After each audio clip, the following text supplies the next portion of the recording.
You will hear a number of different recordings, and you'll have to answer questions on what you hear. There will be time for you to read the instructions and questions, and you'll have a chance to check your work. All the recordings will be played once only. The test is in 4 sections. At the end of the test, you will be given 10 minutes to transfer your answers to an answer sheet. Now turn to Section 1. Section 1. You will hear a science student inquiring about English courses at a university language centre. You now have 30 seconds to read questions 1 to 7.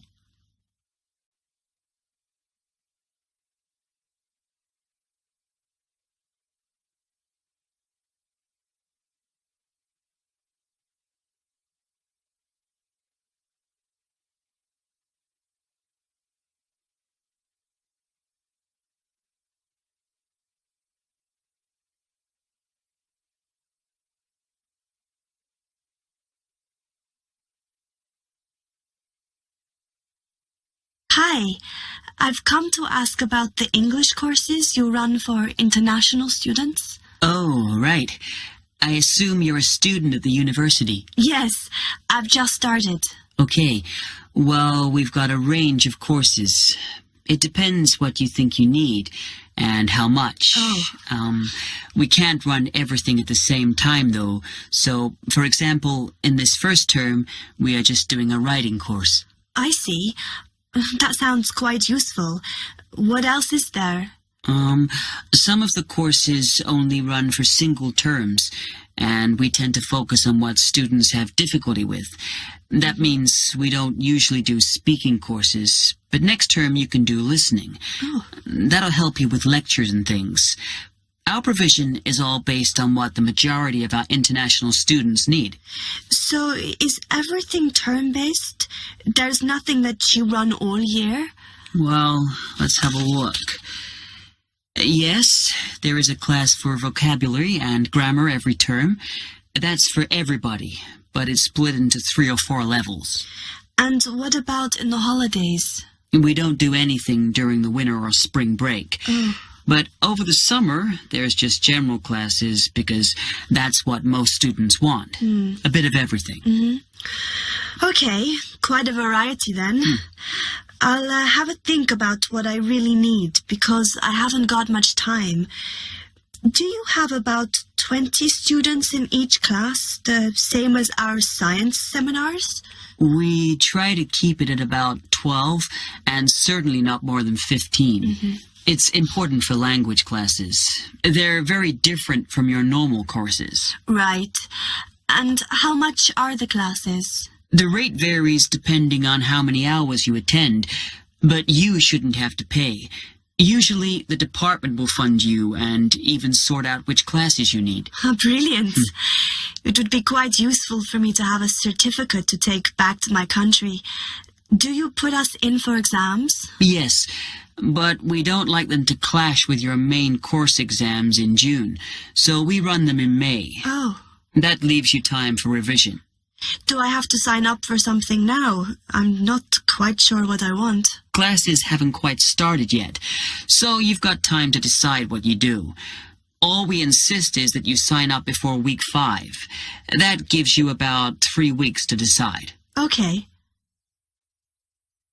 You now have 15 seconds to read questions 8 to 10.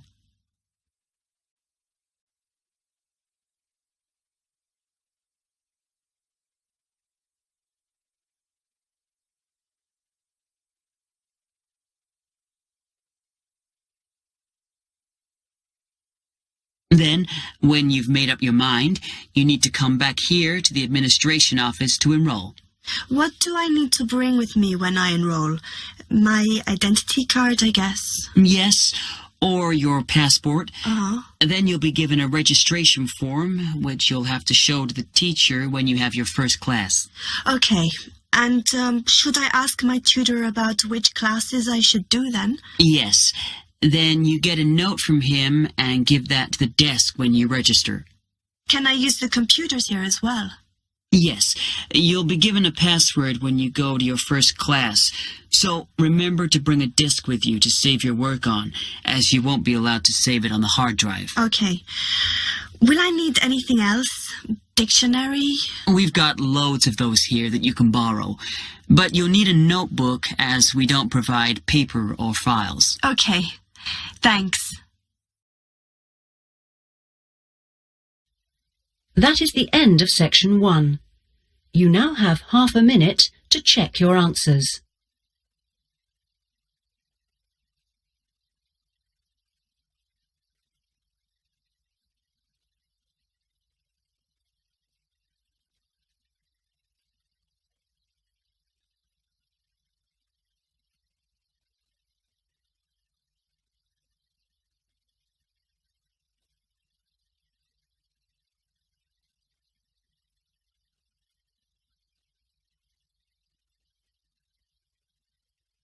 Section 2.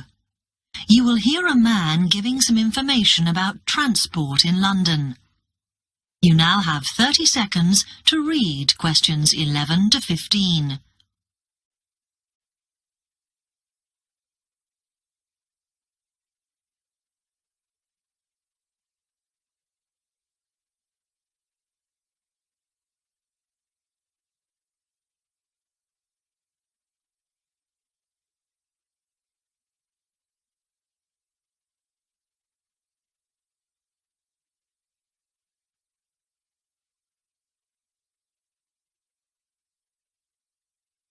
Hello, can I help you? Oh, yes. I was wondering what the best way was for me to get around London. Well, there are a lot of possibilities. As you probably realise, the main ways to get around are bus, train and tube. Oh. The Underground. Oh. It depends how much you want to spend. All forms of transport offer special tickets, such as cheap day returns on the trains and so on. Overall, you'll spend less on the bus, as it operates on a basic flat fare for each journey. But of course it may not go to where you need to travel to. The mainline trains only operate in the outlying areas, though a few cross London, whereas the tube has stations which are placed in central areas of the city, close to the main sites and shops. Obviously there are more bus stops, but you will probably have to change buses to get where you want, which can be inconvenient. You will find that the buses are mainly in the central areas, but some tube lines go quite a long way out of London, so you could use this for longer journeys. Having said that, the tubes do get very crowded, so you should use the train if you want to sit down. It does depend where you're travelling to. Well, I'm living on the outskirts, but I have to travel into London to college every day, and then around London when I'm here. OK, so time is going to be an issue for you. The tube should be fast crossing London, but quite honestly, there are so many delays that it's not very efficient. Again, the train has fewer stops, so is probably your quickest option to get to and from college. Of course, which service you use might depend on how frequent it is. I mean, the trains might only be every 20 minutes or whatever, but a timetable is published to save you hanging around. There are a lot of tube trains at busy times of day, but fewer at other times. Whereas the buses run every 5 minutes through most of the day, and there are night buses. But you'll need to check out your route first. You now have 30 seconds to read questions 16 to 20.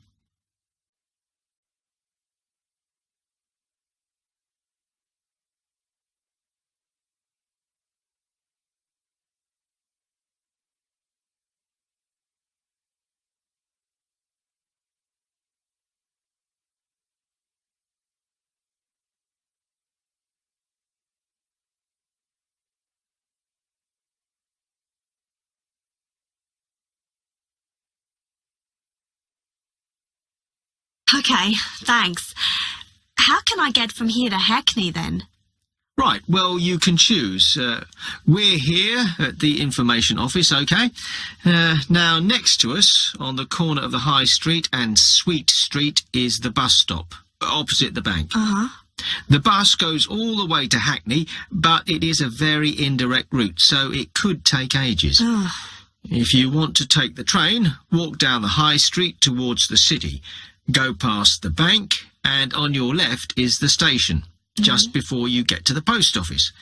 There's a mainline service to Hackney Wick, so if you need to get into the centre of Hackney, you may need to pick up a bus when you get there. Opposite the post office, on the corner of Hart Lane, is the tube entrance. You'll see the big signs. That's probably the best way to get there, though you may have to change. It's probably best if you go and get a travel card first. To get to the ticket office, you go out of here onto the high street. Then turn into South Street, and the ticket office is on your right opposite the cinema. Of course, you may decide it's quicker to take a taxi. But it's a long way, so I think it'll be very expensive. If you do want to get a cab, then the rank is outside here, just opposite the office.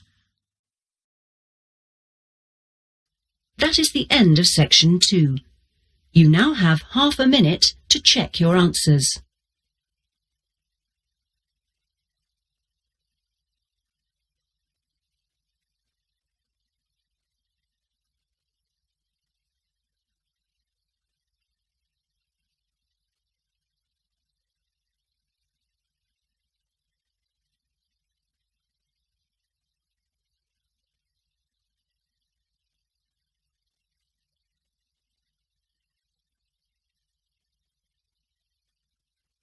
Section 3. You will hear two medical students, Caitlin and Hideki, discussing options for courses. You now have 15 seconds to read questions 21 to 23.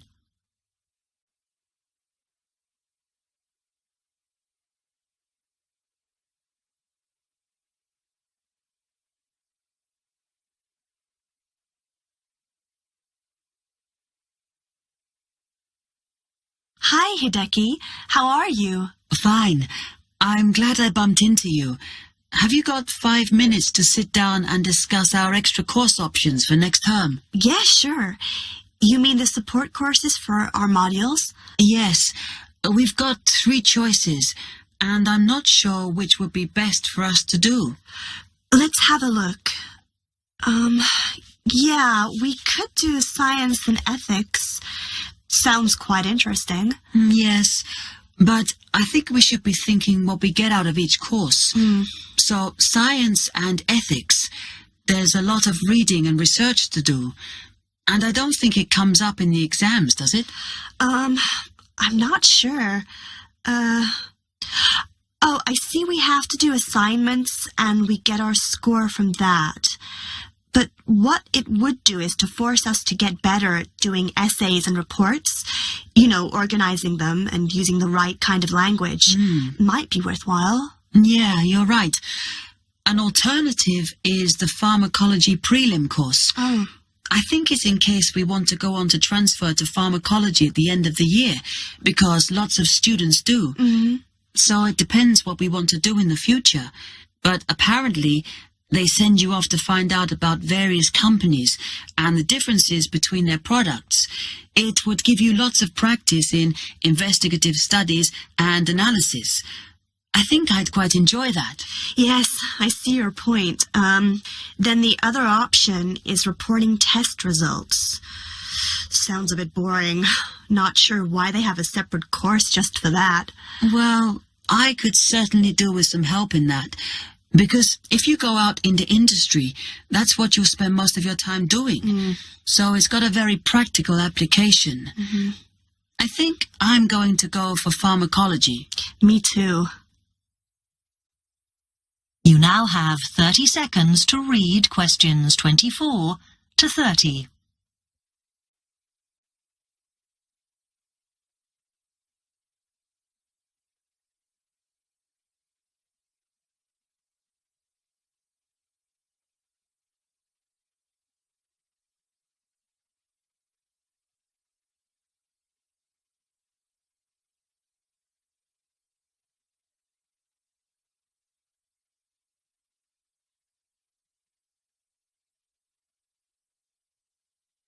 So let's have a look at it in more detail. Oh, goodness. If we do pharmacology, then we have to do a supplementary maths course. Oh, no, that's not fair. Mind you, I think I need it. Does that mean we have twice as many lectures? No, this maths is only a short course. The chemistry department are responsible, and they do it in the 3rd term. So we've got all next term to settle into the pharmacology bit. I find the tutor makes a real difference. Some of them make chemistry so easy, and some of them I can't understand at all. Like that one we had from Oxford University. Oh. Mind you, the one on this course should make sense because he's a lecturer who's coming in for a few weeks from industry. So at least it'll be linked to the real world. Yeah. The project we have to do on this pharmacology course is huge, and it doesn't give us much time. We have to make a decision about what we want to do on the project as soon as we start in January, and then hand in our plans before the end of the month. Doesn't give us much time to sort out what's possible or not. I mean, doesn't the scale of our project depend on what resources we can have? Like what equipment we can use? I suppose so, though I think there's plenty available. For example, it says that if we need to do any experiments, then we can use all the equipment in the new lab, as long as we book it. Oh, okay. It's slowly beginning to take shape for me. I think it'll be a good course. I'm just worried that I get enough support to do it. I think you'll be okay.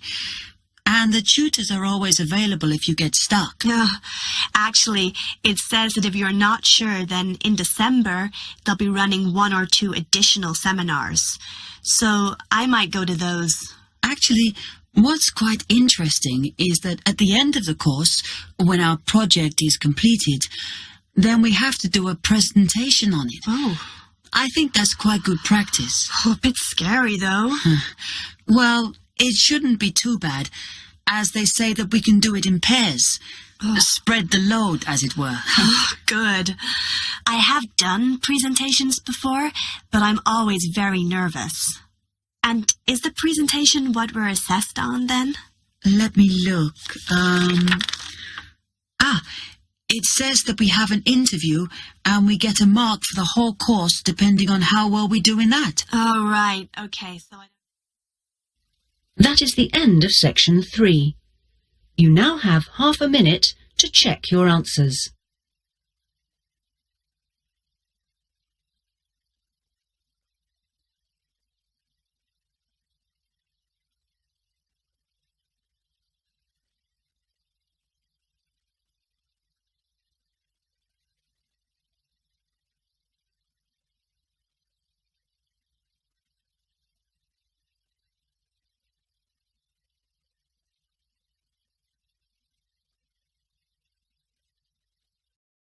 Section 4. You will hear part of a lecture on cities of the future. You now have 30 seconds to read questions 31 to 37.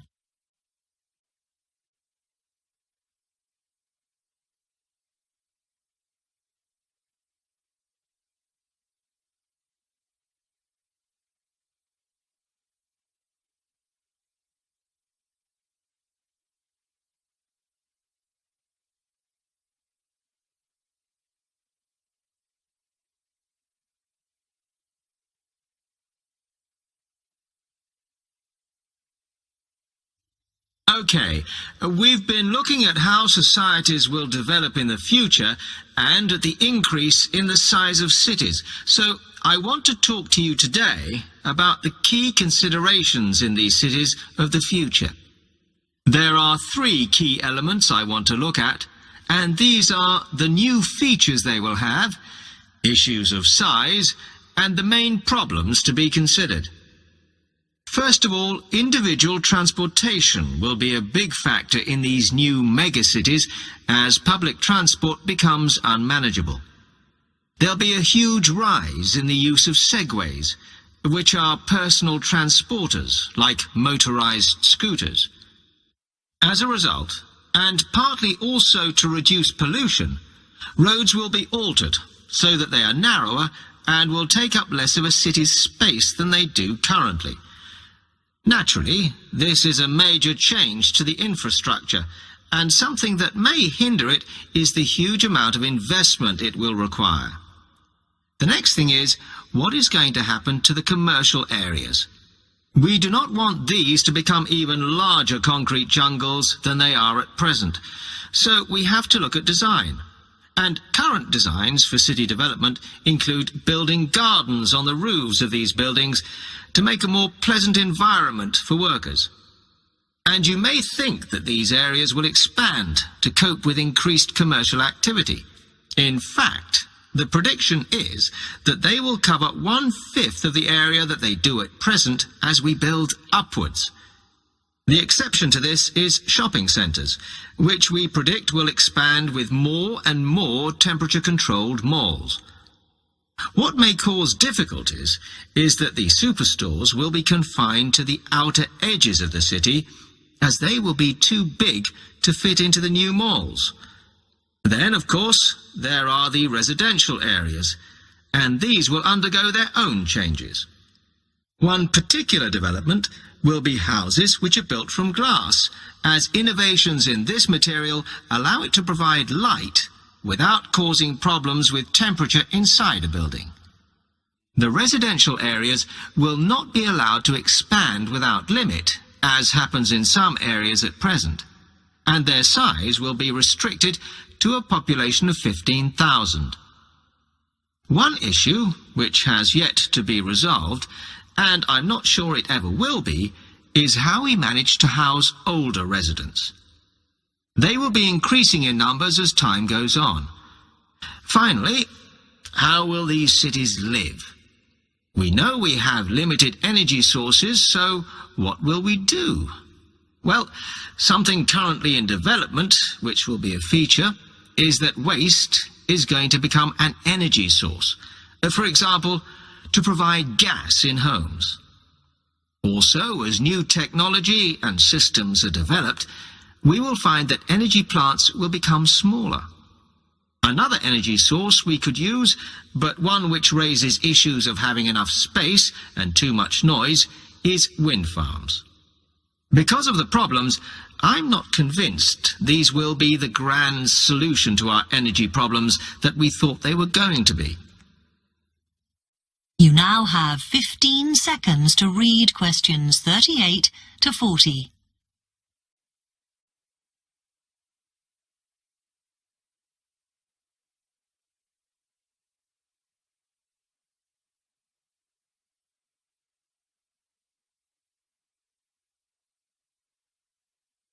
Now, moving on to looking at the social aspect of cities, we need to look at housing and how people will live.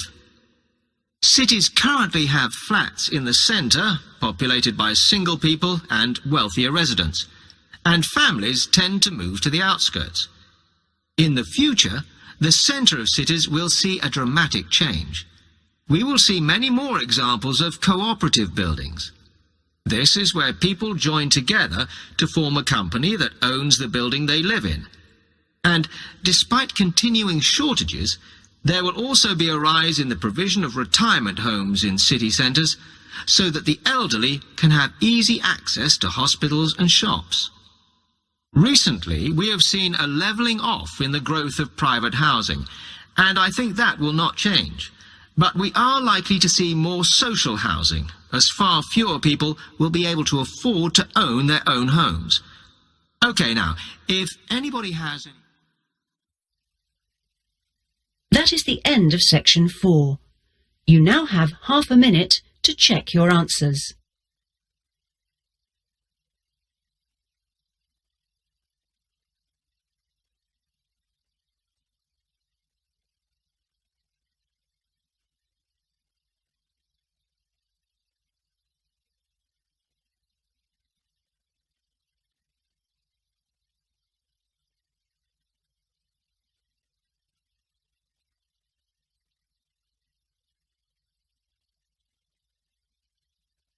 That is the end of the listening test.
Bye.